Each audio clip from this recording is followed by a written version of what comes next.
महाराज धृतराष्ट्र के आंसू नहीं बंद हो रहे, वो आपका स्मरण करके रो रहे हैं। आप जल्दी चलिए और उनको जीवन दान दीजिए। युधिष्ठिर जी ने विदुर जी से कहा, अब आप तुरंत जाइए और बड़े पिताश्री को सुख पहुंचाइए और उनको ऐसा उपदेश कीजिए जिससे सब भाई हमारे सुरक्षित रहे, अर्थात कौरव भी सुरक्षित रहे। युधिष्ठिर जी की प्रेरणा से धृतराष्ट्र के पास विदुर जी शीघ्रगामी रथ के द्वारा आए। धृतराष्ट्र जी हृदय से लगा के रोए, विदुर जी मुझे क्षमा कर दो। धृतराष्ट्र ने कहा, विदुर जी तुम मेरे भाई हो, इस भाव से मैं क्षमा मांगता हूं, वैसे तो क्षमा लायक नहीं आपको ऐसे कठोर शब्द बोले। विदुर जी तुम निष्पाप हो और मैंने तुम्हारे साथ ऐसा बर्ताव किया, बार बार कहता हूं क्षमा करो। विदुर जी ने कहा, महाराज ऐसा कह करके मुझे लज्जित मत करो, मैं तो आपका दास हूं, चाहे जितनी बार डांटो आपकी आज्ञा में ही रहूंगा। आपने कहा निकल जाओ तो निकल गए, आपने बुलाया तो हम आ गए। विदुर जी और धृतराष्ट्र जी आपस में जो मन में क्लेश था उसको मिटाया। विदुर जी आ गए हैं, धृतराष्ट्र जी को बड़ा सुख मिला, पर दुर्योधन जल गया। ये आ गया पांडवों का पक्ष लेने वाला। फिर विदुर हमने तो समझा था निकल गया तो कांटा निकला। शकुनी, कर्ण और दुशासन और भाई मिलकर के संगोष्ठी की कि विदुर जी, भीष्म जी, ये दो ऐसे हैं जो कभी हमारी बात सफल नहीं होने देंगे। तो एक तो टूट गए थे तो समझा चलो ठीक निकल गए, लेकिन फिर बुला लिए गए। क्या होना चाहिए? पिताजी का ये पक्षधर मंत्री विदुर वापस आ गया। अब ये पांडवों का अंदर से बहुत सुहृद और प्यार करता है। हमें लगता है पिताजी को फिर समझाना चाहिए कि इसको फिर निकाल दो। कर्ण ने कहा ऐसा नहीं हो सकता, धृतराष्ट्र जी अब दोबारा ऐसा नहीं बोल सकते।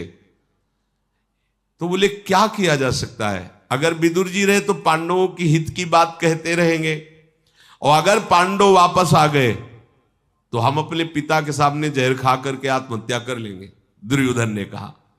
शकुनी बोला, राजन तुम क्या नादान बच्चों जैसी बात करते हो, जानते नहीं पांडव सत्य प्रतिज्ञा, अगर उन्होंने प्रतिज्ञा कर ली 12 वर्ष का वनवास, 1 वर्ष का अज्ञातवास, तो अब किसी की भी आज्ञा होने पर वो अपनी प्रतिज्ञा को नहीं तोड़ सकते। ये मुझे विश्वास, अधर्मियों को भी विश्वास है युधिष्ठिर पर।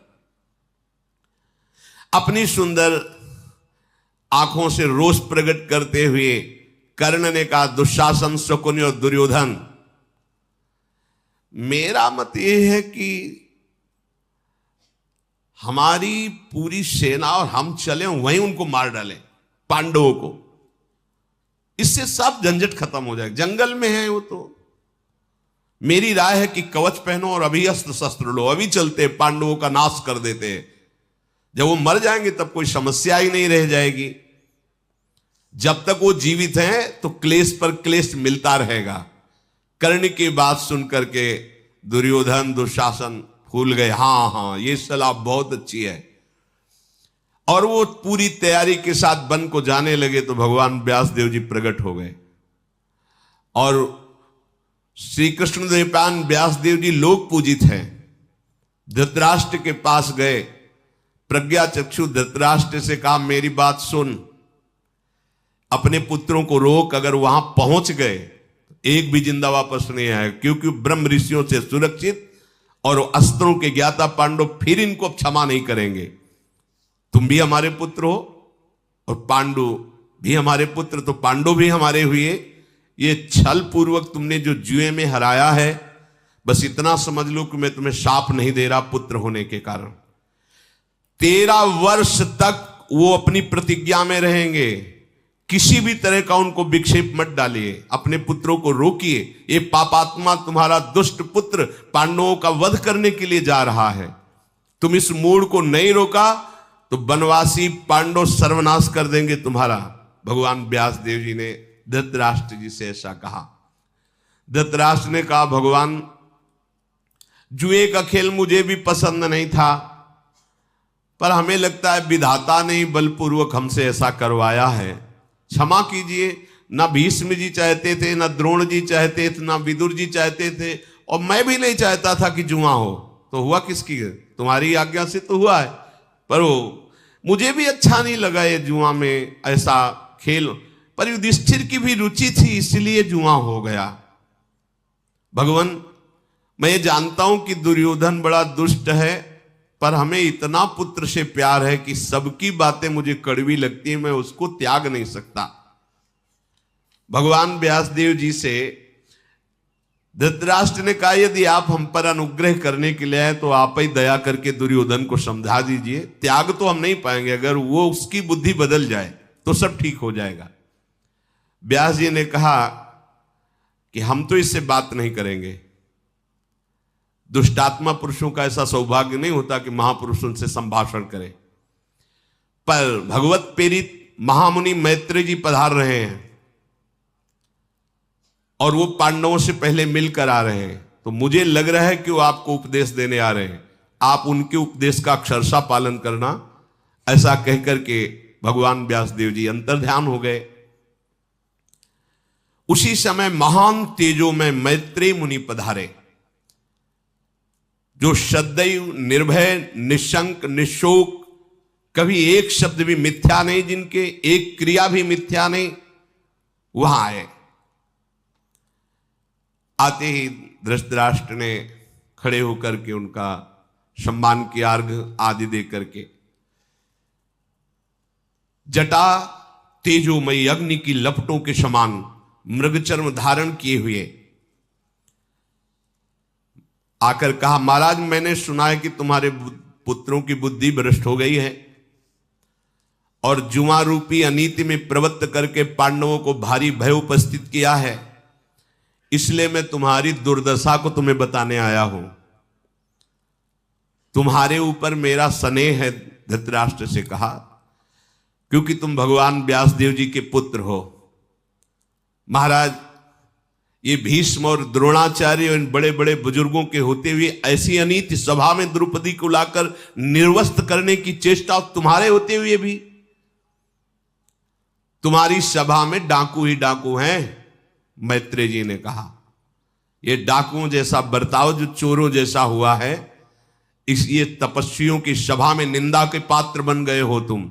जितने भी भारत के ब्रह्म ऋषियों सब तुम्हारी निंदा करते हैं। तदनंतर धृतराष्ट्र जी तो कुछ बोले नहीं।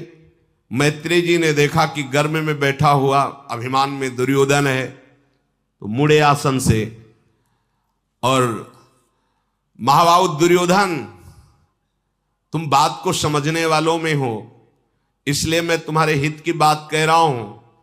ये जो पांडवों से तुमने द्रोह ठान रखा है, ये कुरुकुल का नाश करने वाला है। सबके सब सत्यव्रतधारी हैं पांडव, जिनका पौरुष अप्रमेय है। इच्छा अनुसार बल धारण करने वाले हिडिंब को परास्त कर दिया जिन भीम ने, बक नाम के राक्षस को जिन्होंने मारा, और अभी अभी मैं देख के आ रहा हूं किरमीर नाम के राक्षस का उन्होंने वध किया। उन भीम से तुम विजय पाना चाहते हो, उनसे द्रोह करते हो। अरे जरा और मृत्यु के पास में तुम बंधे हुए उन पर विजय कैसे प्राप्त कर सकते हो, जो सत्य है और पौरुष वाले हैं। महापराक्रमी पांडवों के साथ तुम्हें मैत्री कर लेना चाहिए, मित्रता, शांति पूर्वक। तुम मेरी बात मानो, मेरी आज्ञा मानो, पांडवों से मित्रता करो। जब इतना कह ही रहे थे तो दुर्योधन ने मुस्कुराकर अपनी जांग में ताल दी। बड़ा भद्र व्यवहार है। संतों के सामने तो ऐसा करना ही नहीं चाहिए, पर बुरी दशा आने के पहले बुद्धि बदली जाती। मुस्कुराया और ताल जांग में दी, हाथ से ताल ठोकी और पैर पटकते हुए पृथ्वी में। मैत्रेय जी ने देखा उसकी चेष्टा। मैत्रेय जी समझ गए कि अभिमानी हमारा उपदेश नहीं मानेगा। कुछ देर चुप रहे। दुर्योधन को देखकर मैत्रेय जी के ओंठ कांपने लगे, क्रोध। मैत्रेय जी ने कहा, सुन, तूने ऐसे ही समझ रखा है कि मैं ऐसे ही बोल रहा हूं और तू ताल ठोक रहा है, मेरे सामने अपराध कर रहा है। केशवाय नमः, नारायणाय नमः, माधवाय नमः आचमन किया और हाथ में जल लिया। अय मेरा अनादर करने वाले दुर्योधन, मेरी बात सुन। अब त्रिभुवन में कोई तुझे नहीं बचा सकता। वही भीम गदा से तेरी जांग तोड़ेंगे, तुझे चकनाचूर कर देंगे, तुझे निश्चित भीम के हाथ मरना होगा। साप दे दिया। जे ही शाप दिया, धृतराष्ट्र कांप गए, हाथ जोड़कर खड़े हो गए, चरणों में गिर, महाराज क्षमा कीजिए। और सुन दुर्योधन, तेरे द्रोह के कारण तेरा एक भी भाई नहीं बचेगा। तेरी सहायता कोई भी करे, चाहे भीष्म होता है, द्रोण हो, कोई भी नहीं बचेगा। जो अधर्म की पक्ष धारा में रहता है, सहायता करता है, चाहे जितना बड़ा धर्मात्मा हो, बलिष्ठ तेजस्वी हो, उसका पतन हो जाता है। तो जिस जांग को ठोका है, इसी जांग को ठोकेंगे भीम अपनी गदा से, और यहीं से तोड़ेंगे। धृतराष्ट्र जी तो कांप गए, चरण पकड़ के कहा, महाराज ऐसा ना हो, आप अपने शाप को वापस ले लीजिए। जब बहुत प्रार्थना की तो कहा, एक ही बात में शाप हमारा वापस हो सकता है। जाए युधिष्ठिर के पैर पकड़े और कह दे क्षमा हो, और वापस उनको मना के लावे, और ये कर नहीं सकता। धृतराष्ट्र ने बहुत प्रार्थना की, तब मैत्री जी ने कहा ये जाए और युधिष्ठिर के पैर पकड़े, उनसे क्षमा मांगे और पुनः पूरा राज्य वापस करे और सदैव मैत्री रखे, तो मेरा शाप लागू नहीं होगा। नहीं, भीमसेन का बल इसको नष्ट कर देगा। मैत्री जी की बात सुनकर के धृतराष्ट्र ने कहा, महाराज अभी आपने कहा किरमीर नामक दैत्य, ये तो मैंने नहीं सुना, कब वध किया? तो कहा मेरे पास समय नहीं बताने का। विदुर जी भी गए थे, उन्होंने भी देखा था, वो तुम्हें बता देंगे। ऐसा कह करके मैत्री जी अंतर्ध्यान हो गए।